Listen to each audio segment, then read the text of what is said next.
Hello everyone, welcome back to our channel. కేరళకి చెందిన Sam Abraham and Sophia Abraham వీళ్ళిద్దరూ ప్రేమించుకొని పెళ్లి చేసుకున్నారు.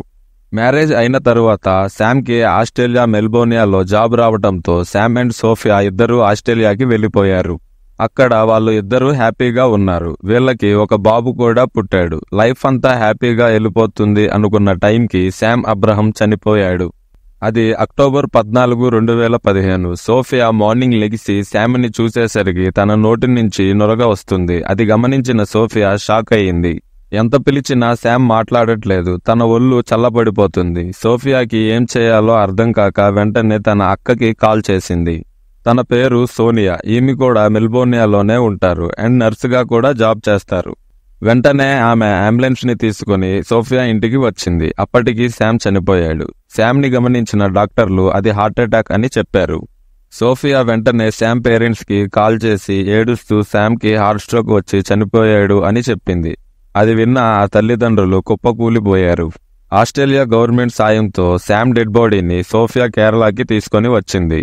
శామ్ అబ్రహం వాళ్ళ తండ్రి చెప్పిన వివరాలు బట్టి శామ్ వర్క్ లో ఎంత బిజీగా ఉన్నా ప్రతి సంవత్సరం ఫ్యామిలీతో టైం స్పెండ్ చేయడానికి కేరళ వస్తాడు. శామ్ చాలా సరదాగా ఉండే మనిషి. అందరితో కలిసిమెలిసి ఉంటాడు. కానీ లాస్ట్ టైం కేరళకి వచ్చినప్పుడు శామ్ చాలా సైలెంట్ గా ఉన్నాడు. ఎవరితో మాట్లాడకుండా ఒంటరిగా ఉన్నాడు. శామ్ వాళ్ళ నాన్నతో కొన్ని మాటలు చెప్పాడు. నేను ఇంటికి రావటం ఇదే ఆఖరిసారి కావచ్చు. మళ్ళీ నేను ఇంటికి రావాల్సి వస్తే అది నా డెడ్ బాడీయే వస్తది అని చెప్పాడు. అంతేకాదు శామ్ బాడీని వాళ్ళ తాతగారి సమాధి పక్కనే పూడ్చమని కూడా చెప్పాడు. అసలు శామ్ అబ్రహానికి తను ముందే చనిపోతాడు అని ఎలా తెలిసింది? శామ్కి నిజంగానే హార్ట్ స్ట్రోక్ వచ్చిందా, లేదా శామ్ని ఎవరైనా చంపేసి ఉండొచ్చా? అసలు శామ్కి ఏం జరిగిందో తెలియాలి అంటే ఈ కేసు గురించి మీకు డీటెయిల్డ్గా ఎక్స్ప్లెయిన్ చేసే ప్రయత్నం చేస్తా. వీడియోని ఎక్కడా స్కిప్ చేయకుండా చూడండి. ఫ్రెండ్స్, వీడియోని స్టార్ట్ చేసే ముందు అడుగుతున్నా అని ఏమీ అనుకోవద్దు. మా ఛానల్లో కొత్త వాళ్ళు ఎవరైనా ఈ వీడియోని చూస్తుంటే ప్లీజ్ మా ఛానల్ని సబ్స్క్రైబ్ చేసుకోండి. మీరు మా ఛానల్ని సపోర్ట్ చేయడం వల్ల ఇంకా ఎన్నో ఇంట్రెస్టింగ్ అండ్ మిస్టరీ వీడియోస్ని మీ ముందుకు తీసుకురావడానికి మాకు హెల్ప్ అవుతుంది. ఇంకా లేట్ చేయకుండా వీడియోని స్టార్ట్ చేసేద్దాం. Hi friends, welcome back to our channel HM mysteries. మనం first Sam and Sophia love story ఎక్కడ స్టార్ట్ అయ్యిందో తెలుసుకుందాం. శామ్ అండ్ సోఫియా వీళ్ళిద్దరూ కేరళకి చెందిన వాళ్లే. వీళ్ళ హౌసులు కూడా పక్కపక్కనే ఉండేవి. వీళ్ళు ప్రతి ఆదివారం చర్చిలో కలిసి పాటలు పాడేవారు. అలా వీళ్ళిద్దరి మధ్య పరిచయం ఏర్పడింది. కొన్ని రోజులు గడిచాక వీళ్ళ పరిచయం ప్రేమగా మారింది. డిగ్రీ పూర్తయిన తరువాత వీళ్ళ ప్రేమ గురించి ఇంట్లో చెప్పారు. శామ్ ఇంట్లో ఒప్పుకున్నారు. కానీ సోఫియా వాళ్ళ నాన్న వీళ్ళ ప్రేమని ఒప్పుకోలేదు. కొన్ని రోజుల తర్వాత శామ్ వాళ్ళ నాన్న సోఫియా వాళ్ళ నాన్నతో మాట్లాడి వీళ్ళ పెళ్లికి ఒప్పించారు. వెంటనే శామ్ అండ్ సోఫియాకి ఎంగేజ్మెంట్ కూడా చేశారు. శామ్కి దుబాయ్లో మంచి జాబ్ రావటంతో లైఫ్లో కొంచెం సెటిల్ అయిన తర్వాత మ్యారేజ్ చేసుకుందామని అనుకున్నారు. శామ్ జాబ్ కోసం దుబాయ్ వెళ్లిపోయాడు. సోఫియా ఎంఎస్సి ఎలక్ట్రానిక్స్ పూర్తి చేసింది. కేరళలోనే పెద్ద ఎంఎన్సి కంపెనీలో జాబ్ కూడా వచ్చింది. అక్కడే సోఫియాకి అరుణ్ అనే వ్యక్తి పరిచయం అయ్యాడు. కొన్ని రోజుల తరువాత సోఫియా అరుణ్ని కూడా ప్రేమించింది. సోఫియా అరుణ్కి శామ్ గురించి మొత్తం చెప్పింది. ఎంగేజ్మెంట్ కూడా అయ్యింది అని తెలిసిన అరుణ్ సోఫియాని ప్రేమించాడు. అరుణ్కి బెంగళూరులో జాబ్ వచ్చింది. అక్కడే ఇంకొక అమ్మాయిని పెళ్లి కూడా చేసుకున్నాడు. కానీ సోఫియాతో రోజు మాట్లాడుతూ ఉండేవాడు. సోఫియా కూడా ఒక పక్కన దుబాయ్లో ఉన్న శామ్తో, మరో పక్కన బెంగళూరులో ఉన్న అరుణ్తో ఇద్దరితో మాట్లాడుతూ ఉండేది. అలా కొంతకాలం గడిచిన తరువాత 2008లో శామ్ దుబాయ్ నుంచి కేరళ వచ్చి సోఫియాని పెళ్లి చేసుకున్నాడు. కొన్ని రోజుల తరువాత శామ్ మళ్లీ దుబాయ్ వెళ్లిపోయాడు.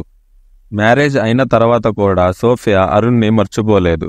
శామ్కి తెలియకుండా రోజు అరుణ్తో ఫోన్లో మాట్లాడుతూ ఉండేది. అరుణ్కి వీలు కుదిరినప్పుడు బెంగళూరు నుంచి కేరళకి వచ్చి సోఫియాని కలుస్తూ ఉండేవాడు.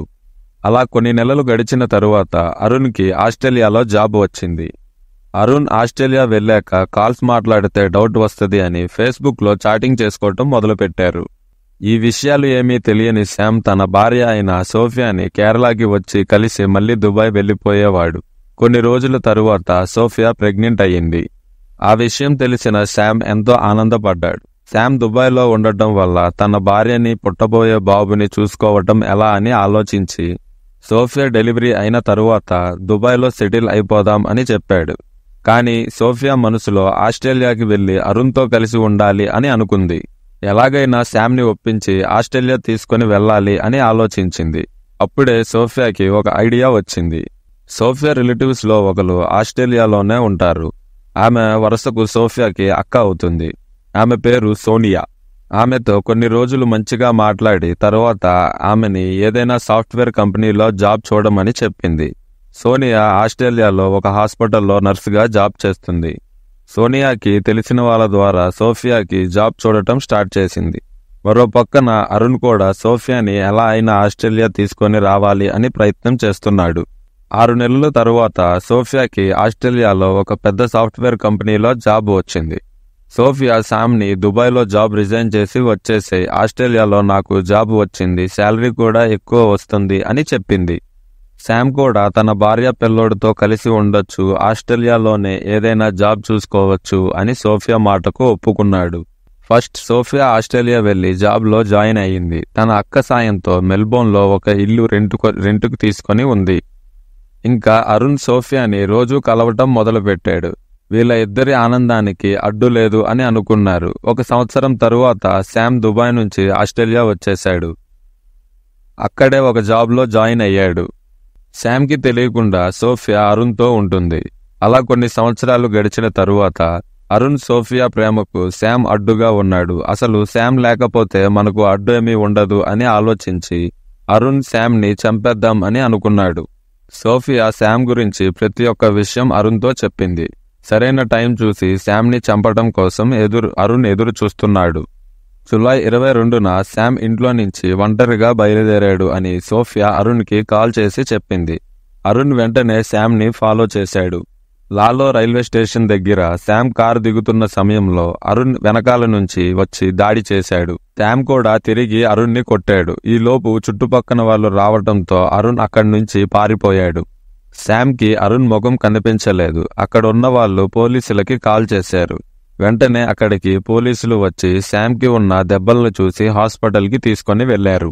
ట్రీట్మెంట్ పూర్తయిన తరువాత శామ్ని పోలీసులు విచారించారు. దాడి చేసింది ఎవరు, ఆస్ట్రేలియాలో ఎవరితో అయినా గొడవ పెట్టుకున్నావా అని అడిగారు. శామ్ తన పైన దాడి చేసింది ఎవరో తెలీదు అని, అసలు ఎవరితో గొడవ పెట్టుకోలేదు అని పోలీసులకి చెప్పాడు. కొన్ని రోజుల తరువాత శామ్కి సోఫియా మీద డౌట్ వచ్చింది. ఎందుకంటే తన చెప్తున్న సమాధానం, చేస్తున్న పనులు, తన బిహేవియర్ మొత్తం మారిపోయింది. రోజు ఏదొక విషయం మీద గొడవ పడుతుంది. శామ్కి అనుమానం వచ్చి సోఫియాని ఫాలో చేయడం మొదలుపెట్టాడు. ఒక పార్కులో అరుణ్ సోఫియా రోజు కలుసుకోవటం శామ్ చూసి తట్టుకోలేకపోయాడు. ఇది ఇలా ఉండగా పోలీసులు శామ్ మీద ఎవరు దాడి చేసి ఉండొచ్చు అని ఎంక్వైరీ చేస్తున్నారు. ఆ సమయంలో పోలీసులకు కూడా సోఫియా మీద డౌట్ వచ్చింది. సోఫియా కాల్ లిస్ట్ తీశారు. రోజు ఎక్కువగా ఒక నెంబర్కి కాల్స్ వెళ్లటం గమనించారు. ఆ నెంబర్ ఎవరిది అని ఎంక్వైరీ చేస్తే ఆ నెంబర్ అరుణ్ది అని తెలిసింది. వెంటనే పోలీసులు సోఫియా సోషల్ అకౌంట్స్ అయిన ఫేస్బుక్ అండ్ వాట్సాప్ ని కూడా ట్రాపింగ్లో పెట్టారు. సోఫియాకి అరుణ్కి మధ్యలో సంబంధం ఉంది అని పోలీసులకి అర్థమయ్యింది. కానీ వాళ్ళు శామ్ గురించి ఏమీ మాట్లాడుకోవటం లేదు, మెసేజ్ కూడా చేసుకోవట్లేదు. పోలీసులు సోఫియాని అరెస్ట్ చేయడానికి సరైన ఆధారం కోసం ఎదురు చూస్తున్నారు. శామ్ సోఫియా కలిసి అక్టోబర్ 1, 2015న కేరళ వచ్చారు. సోఫియా అందరితో నార్మల్గానే ఉంటుంది. కానీ శామ్ అలా ఉండలేకపోయాడు. తనలో తానే బాధపడుతూ ఒంటరిగా ఉంటున్నాడు. ఆ సమయంలోనే శామ్ క్లోజ్ ఫ్రెండ్స్కి సోఫియా గురించి చెప్పాడు. అక్టోబర్ 11న శామ్, సోఫియా ఇద్దరూ ఆస్ట్రేలియాకి వచ్చేశారు. అక్టోబర్ 13 నైట్ అరుణ్ సోఫియాకి సైనైట్ ఇచ్చాడు. సోఫియా ఆ సైనైట్ని శామ్ పడుకునే ముందు జ్యూస్లో కలిపి ఇచ్చింది. ఆ జ్యూస్ తాగిన శామ్ నిద్రలోనే తన ప్రాణాన్ని కోల్పోయాడు. సోఫియా కేరళలో ఉన్న శామ్ తల్లిదండ్రులకి కాల్ చేసి శామ్కి హార్ట్ స్ట్రోక్ వచ్చి చనిపోయాడు అని చెప్పింది. శామ్ డెడ్ బాడీని ఆస్ట్రేలియాలోనే పోస్ట్ మార్టం చేశారు. డాక్టర్లు కూడా హార్ట్ స్ట్రోక్ వల్లే చనిపోయాడు అని చెప్పారు. కానీ శామ్ బాడీలో కొన్ని శాంపిల్స్ ని తీసుకొని టెస్ట్కి పంపించారు. తరువాత శామ్ డెడ్ బాడీని ఆస్ట్రేలియా గవర్నమెంట్ సాయంతో కేరళకి తీసుకొని వచ్చింది. శామ్ తల్లిదండ్రులకి, రిలేటివ్స్కి అందరికీ సోఫియా మీదే డౌట్ వచ్చింది. కానీ సోఫియాని ప్రశ్నించడానికి వాళ్ళ దగ్గర ఆధారాలు ఏమీ లేవు. శామ్ అంత్యక్రియలు పూర్తయిన 4 రోజులకే సోఫియా తిరిగి ఆస్ట్రేలియా వెళ్ళిపోయింది. సోఫియా వెళ్ళిపోయిన తరువాత శామ్ పేరెంట్స్ నా కొడుకుని సోఫియా, అరుణే కలిసి చంపేసి ఉంటారు అని ఆస్ట్రేలియా మెల్బోర్నియాలో ఉన్న పోలీసులకి కంప్లైంట్ ఇచ్చారు. ఆల్రెడీ సోఫియా మీద డౌట్ ఉన్న పోలీసులు శామ్ పేరెంట్స్ ఇచ్చిన కంప్లైంట్తో సోఫియా మీద ఫుల్ ఫోకస్ పెట్టారు. తను ఎక్కడికి వెళ్తుంది, ఎవరిని కలుస్తుంది, ఫోన్లో ఎవరితో మాట్లాడుతుంది, తన బ్యాంక్ డీటెయిల్స్ మొత్తం ఒక్క మాటలో చెప్పాలి అంటే సోఫియా చరిత్ర మొత్తం పోలీసుల చేతిలో ఉంది. కానీ పోలీసులు సోఫియాని అరెస్ట్ చేయడానికి ఒక ప్రూఫ్ గురించి వెయిట్ చేస్తున్నారు. అది శామ్ డెడ్ బాడీ రిపోర్ట్స్. కొన్ని రోజుల తరువాత శామ్ బాడీలో సైనైడ్ కలిసింది అని కన్ఫర్మ్ చేసి ఆ రిపోర్ట్స్ని పోలీసులకి హ్యాండ్ ఓవర్ చేశారు. పోలీసులు వెంటనే సోఫియాని, అరుణ్ని ఒకే ప్లేస్లో అరెస్ట్ చేశారు. వీళ్ళ ఇద్దరి పాస్పోర్ట్ అండ్ వీసాని క్యాన్సిల్ చేశారు. మొదటిలో సోఫియా, అరుణ్ మాకు ఎటువంటి సంబంధం లేదు, మాకు ఏమీ తెలీదు అని చెప్పారు. తరువాత పోలీసులు సోఫియా, అరుణ్ మధ్యలో జరిగిన చాట్ హిస్టరీని మొత్తం వాళ్ళకి చూపించేసరికి ఇంకా తప్పించుకునే దారి లేదు అని అర్థమయ్యి శామ్ని చంపింది వాళ్ళే అని నిజం ఒప్పుకున్నారు. పోలీసులు పూర్తి ఆధారాలు సేకరించి హైకోర్టు జడ్జి ఎదురు ఈ కేసుని పెట్టారు. జడ్జి శామ్ని ఎందుకు చంపాల్సి వచ్చింది అని ప్రశ్నించారు. దానికి సోఫియా, నాకు శామ్ కన్నా అరుణ్ అంటేనే ఇష్టం, అరుణ్తోనే జీవితం మొత్తం కలిసి ఉండాలి అని అనుకున్నాను, అందుకనే శామ్ని చంపాల్సి వచ్చింది అని సమాధానం చెప్పింది. అది విన్న జడ్జ్, నువ్వు అరుణ్తో జీవితం పంచుకోవాలి అంటే శామ్కి డైవర్స్ ఇస్తే సరిపోతుంది కదా, మరి చంపాల్సిన అవసరం ఏంటి అని ప్రశ్నించారు. దానికి సోఫియా ఎటువంటి సమాధానం ఇవ్వలేదు.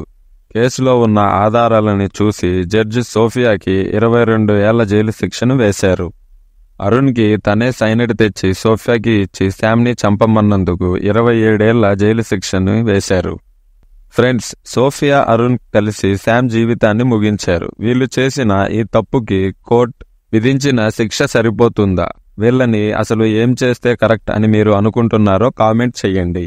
లాస్ట్లో మా ఛానల్ని సబ్స్క్రైబ్ చేసుకోవటం మర్చిపోమాకండి. ఇంకో ఇంట్రెస్టింగ్ అండ్ మిస్టరీ టాపిక్స్ని నెక్స్ట్ వీడియోలో మీ ముందుకు తీసుకొని వస్తాను. Thanks for watching.